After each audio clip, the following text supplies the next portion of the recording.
A shot-up black SUV near Oakdale and Finch with blown-out tires and bullet holes littered across the driver's side. A man shot and taken to hospital in life-threatening condition as police investigate the latest incident in a string of recent shootings.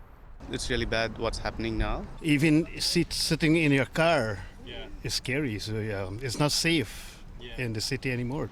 There have been 7 shootings in Toronto in the past 6 days, including 2 that were fatal. The recent spike starts on July 6th with the 45th homicide of the year. A man was shot and killed at a Scarborough gas station. Over the next 2 days, 2 more shootings. The second was a fatal at a Parkdale apartment building. It was followed by at least 1 shooting incident every day thereafter. Instead of cutting back, police officers put more on the road for safety, people's safety. Police say the spike is a citywide priority. In the last week, Toronto officers seized 9 guns and arrested 15 suspects, including 4 youth, including arrests in the fatal shooting at the Parkdale apartment from Monday. 2 boys, 16 and 17, have been arrested and charged with second-degree murder. Their arrests fitting a trend, while the number of adult firearm arrests in Toronto has remained consistent over the past few years. The number of youth firearm arrests year-to-date has skyrocketed from around 40 in 2022 to more than 100 already this year,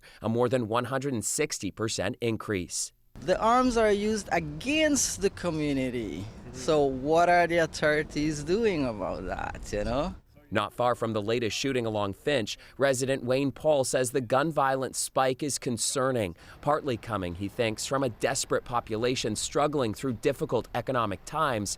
But he says the proliferation of guns needs to be addressed immediately. The problems are coming from various sources, economic, social, and stuff, right? But the very first things that are being used are the tools, right? So that is where the authorities and the controlling organs have to place some focus. Police say most of the shootings are targeted and isolated. And while the vast majority of the guns, upwards of 90% coming from U.S. states like Ohio and Florida, police say an escalating amount of the violence is coming from gangs recruiting young kids. It's definitely extreme and troublesome, but not something that we are shocked by, unfortunately.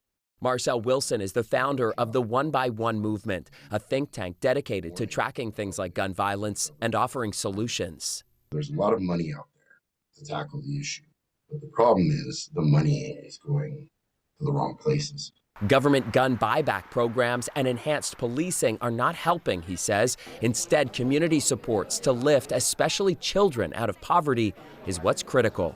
Whenever there's a spike in gun violence, we talk about what needs to be done. And so often there is a conversation in the public and among people like you who say that we need to be investing more into communities.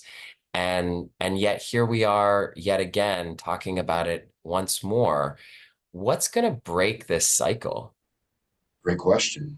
But what I believe is that we need the decision makers to listen and stop trying to tell the experts, tell the people that are going through it what they need in order to fix this. He points to recent gun violence town halls that have been done with politicians and police, hearing directly from community members affected by gun violence. The city says its Safe TO program that started in 2021 is working to invest in neighborhoods, but advocates say it's time policymakers act faster on what they're hearing to thwart this latest spike and prevent future ones. Chris Glover, CBC News, Toronto.